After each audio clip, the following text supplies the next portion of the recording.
it going, everybody? Welcome to Zach, to the channel, to the episode, to the devlog, episode number 3 of me doing weird shit in my apartment. I don't know why I'm talking like this. Anyway, today we're going to be trying to figure out how to make a viral devlog. So if you haven't heard of Dani, and you're watching this video right now, then you're probably a liar. The dude's got almost 2 million subs. His last video hit 8.5 million views in the last week. So we're gonna be diving into his channel, trying to borrow his recipe for success and see if we can't make a viral devlog of our own. So, insert basic YouTuber intro here. Without further ado, let's get right into the video. Alright, so first things first, we need to infiltrate Dani's channel in order to learn the secrets of his wizardry.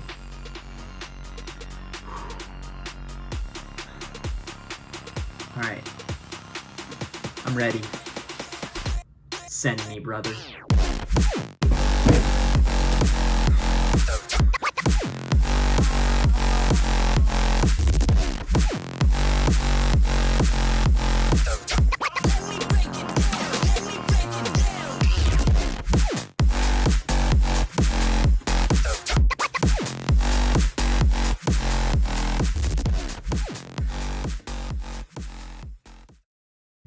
Alright, y'all, I'm back, and you're not gonna fucking believe what I saw while I was in there. I mean, this is a big time difference maker for the game. A game changer, if you will. I mean, this video dropped 20 million likes. 20 million likes on this video right now. Let's go. We can do it. And Dani, if you're watching this, I know your secrets now. I'm coming for you. I'm coming for you.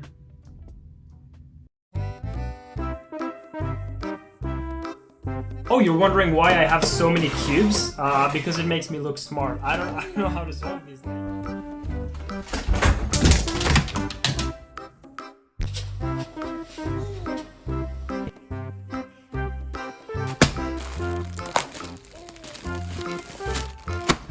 Thick! Thick! Thick! Thick! Thick! Thick! Then I did some stupid code to allow for dynamic length of the laser depending on the distance. Using a raycast to find boring, shut up nerd! Compensate. Boring, shut up nerd! Boring, get that code out of here nerd!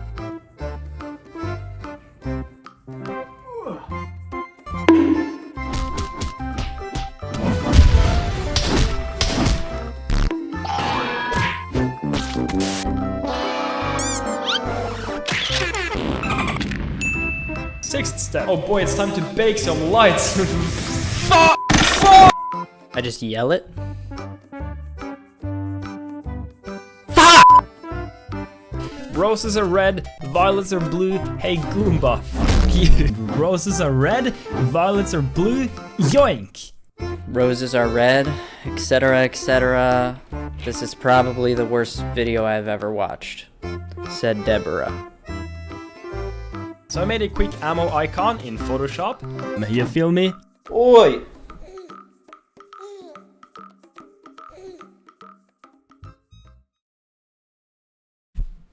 Big arena, inspired by the size of your mom. Really big and fat, so I think I'm gonna call him your mom. Show him some love like I did to your mom last night. Really huge and fat, which kinda reminds me of your mom.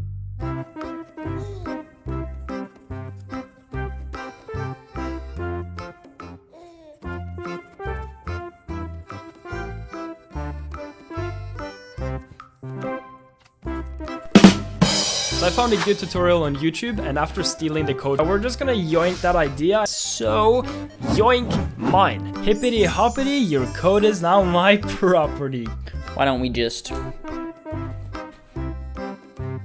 The current shotgun looks like a piece of shit, so it kinda reminds me of myself. Take a look in the mirror. What do you see? A dumbass. Now you might be saying that this is a completely useless feature, and yeah, you're correct. It kinda reminds me of myself actually. The slow motion is no longer useless, unlike me. I'm pretty dumb. Ironically, I'm so fucking dumb that I actually forgot to record a bit for this part of the video. But I mean, do I even have to say anything? You know what they say? Swords are cool. You know what's better than having one gun? Having two guns. John F. Kennedy, 1994. Colorized. It's like my dad used to say, looking around is cool. Well, you know what they say. Jeez, I'm sweaty. Sweet, sweet milk. Milk. I need some calcium. Milk. Drank some more milk. Oculus milk. Milkman and milk.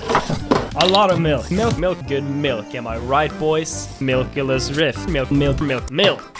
Go to the store to buy milk. Drink milk. My milk. Milk drinking simulator. Milk break. Oculus milk. Drink milk in slow motion. It's milk. Milk. Go to the store to buy milk. Milk. I just so happen to like milk. Milk.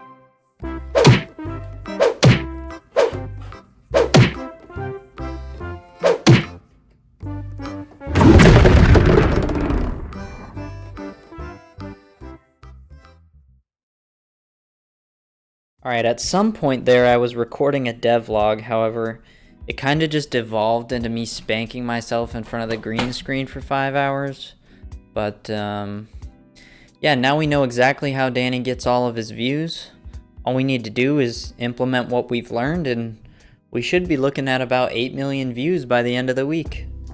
So, I guess this is the part of the video where I show you all the shitty code I wrote.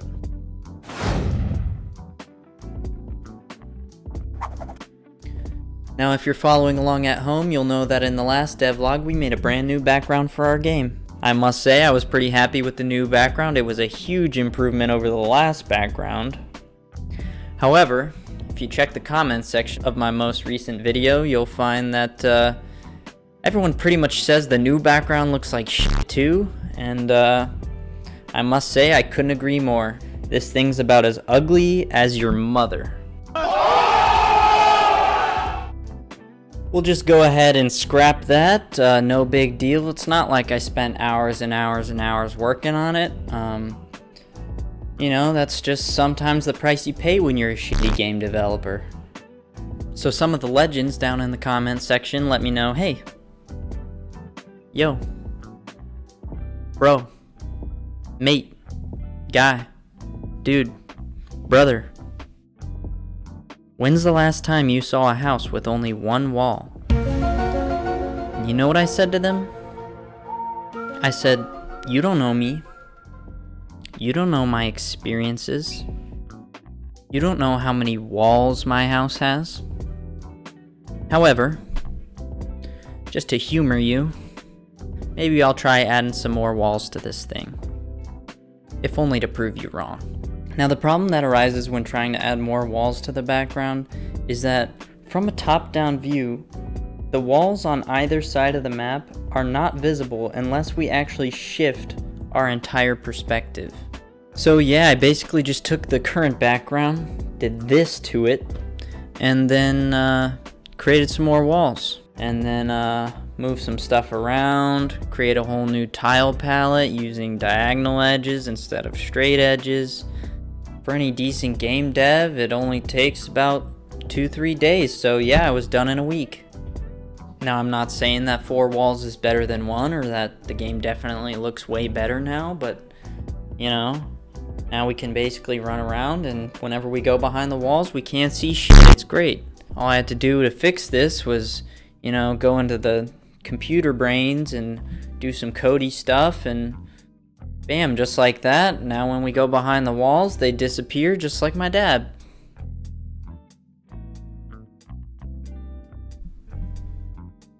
After all those updates, I must say the background is still shit. The main problem here is The game environment's emptier than my pockets, and I'm a full-time indie game developer wannabe YouTuber who makes approximately $0 an hour. All I had to do was whip up a random assortment of background objects and... damn! I must say, that tree is looking kinda thick! So next, all I had to do was sprinkle some of those background objects into the scene and... you know, not to suck my own dick, not to toot my own horn, but that's a fine looking background.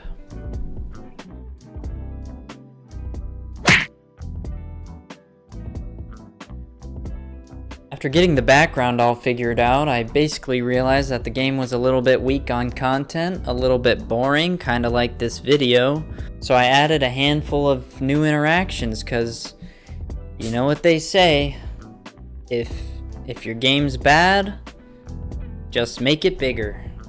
So the first thing I wanted to add was a wolf, and I put him in a suit because, you know, wolves love taxes. So yeah, I made my wolf sprite here, and I must say, he is looking kinda thick! The wolf is a heck of a lot bigger than any of my other sprites, and I cannot tell you how long and hard and painful and sexually frustrating the animation process was for this guy. I mean, I'm getting drained just thinking about it. I think it's about time we take a quick milk break.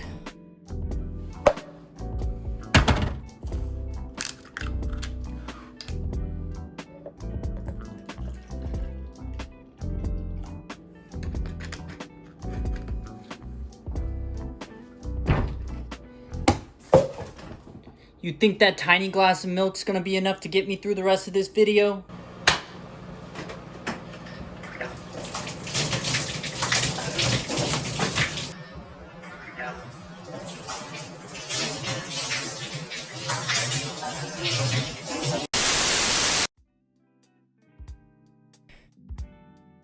Oh man, there is nothing quite like a gallon of milk flowing through your sinuses to recharge the old battery.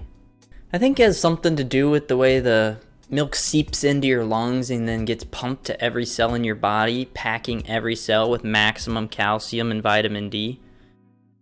Just really gets me fired up. Hey Dani, why don't you try drinking milk like a real man? Or you can't do that? And when I say drinking milk like a real man, I mean like how I just did, in a way that's humiliating and shows you're desperate for views. Anyway, where was I? Oh right, the wolf. So yeah, this guy basically just walks up and starts flooding the map with washers until you tell him to piss off. After that, I decided to add a hole in the ground, and it's basically just a hole in the ground. So yeah, you just send a couple nails in there.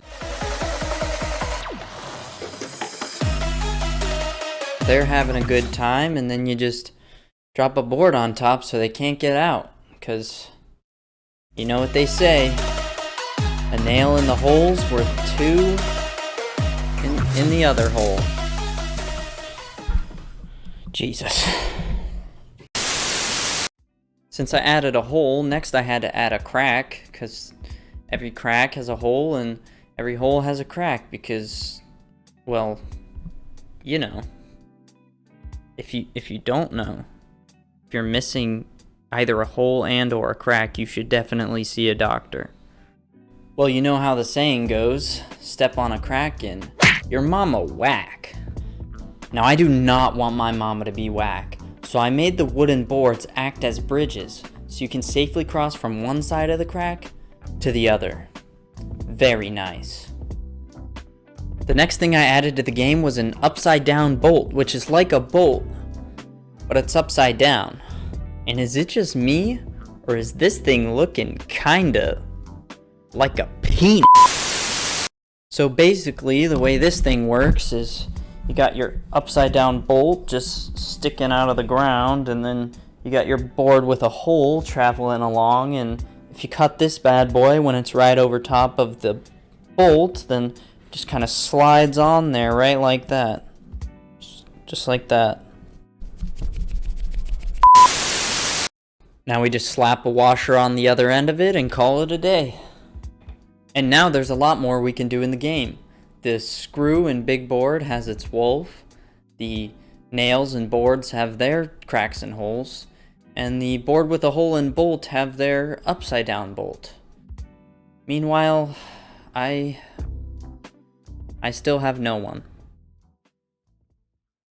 With all that out of the way, there's only one thing left to do before we can start building levels, and that is pathfinding. Pathfinding is basically where you find a path. Now previously I was using this complicated mess of code, which basically says move towards the player. Now despite how sophisticated this code may seem, it can get us into some problems in certain areas of the game.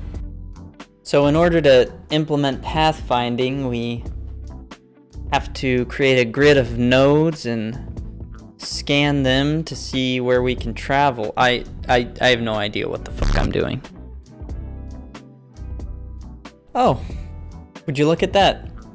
Somebody else already did all the hard work for me. Don't mind me, I'm just gonna... yoink! Now we just take this beautiful piece of code I wrote, and roses are red, violets are blue. The power to find paths I now give to you.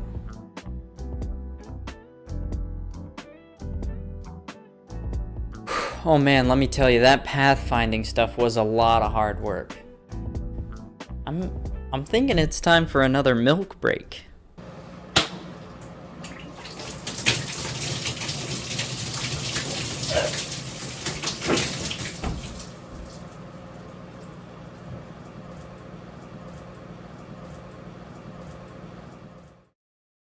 After easily conquering that pathfinding business, I think I can handle scene transitions all by myself. Step 1, we just make some entrances and exits for each level, and then step 2, we just add the scene transition part, which basically, you just take one scene, and then you take the other scene, and...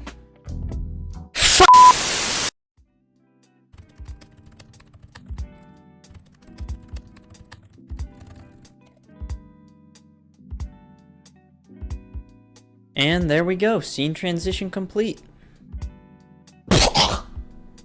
Gee, thanks a lot, Brackies. That scene transition looks like shit. Maybe it's a good thing you retired from YouTube.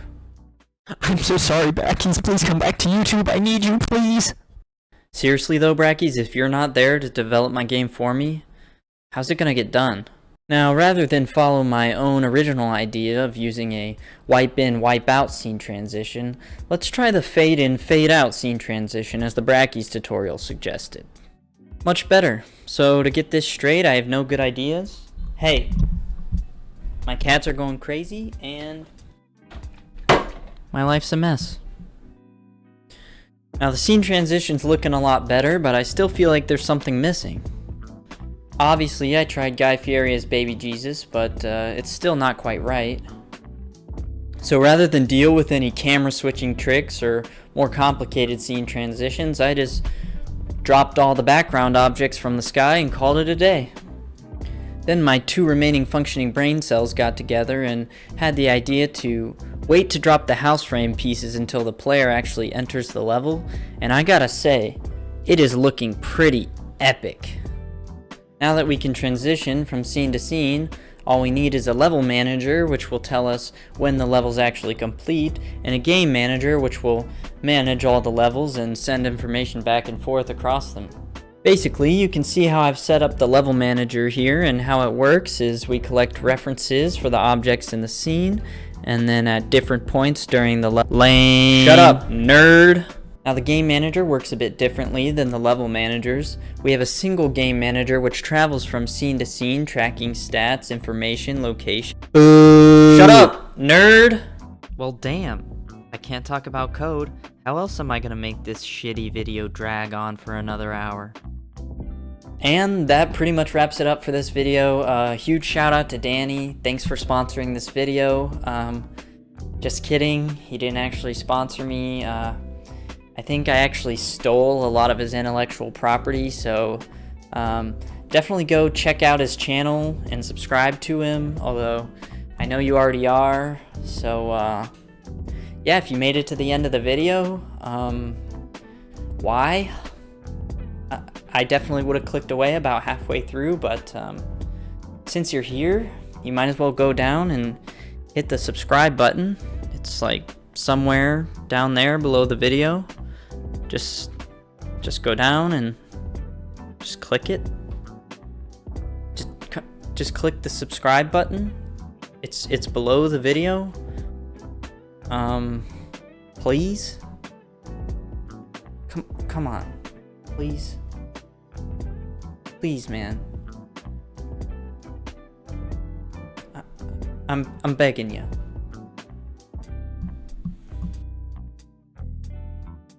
Hey, really quickly, I just want to thank everyone who left a comment on my last video. The support and feedback from the community has been absolutely amazing, and I want to give a special shout out to Strega's Gate, Hog Studio, and Game Dev Basics, who kind of helped me figure out the whole background situation.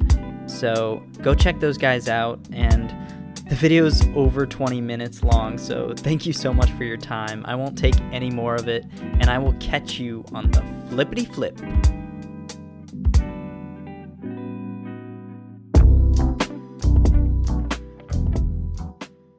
ASMR.